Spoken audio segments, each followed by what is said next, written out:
আর তারপরেই তাজা নিম্নচাপ হাজির হবে বঙ্গোপসাগরে। পরে শক্তিও বাড়াবে এই নিম্নচাপ। এ যেন নিম্নচাপের হাত ধরে বৃষ্টির আগমন। ফল কি? ফল হচ্ছে দুর্যোগপূর্ণ আবহাওয়া। বিস্তারিত দেখাবো আপনাদের। বিগ ওয়ালে পিসিআর কে বলবো এই মুহূর্তে প্লে করতে। দেখুন দেখুন এই মুহূর্তে নিম্নচাপের জেরে দুর্যোগের আশঙ্কা পুজোয়। আরো একবার বলছি, আশঙ্কা সত্যি থাকছে। আর কি থাকছে তারপর?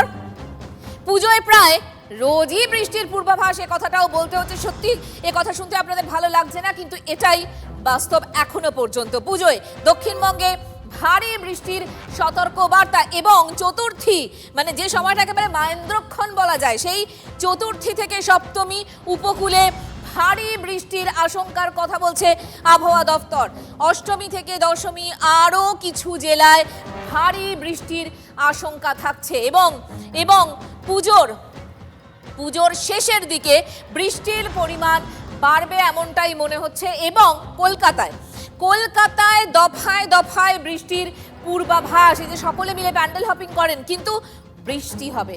অষ্টমী থেকে দশমী উত্তরবঙ্গেও ভারী বৃষ্টির আশঙ্কা থেকেই যাচ্ছে। আলিপুর আবহাওয়া দফতরের আবহবিদ হাবিবুর রহমান বিশ্বাস কি বলছেন শুনুন।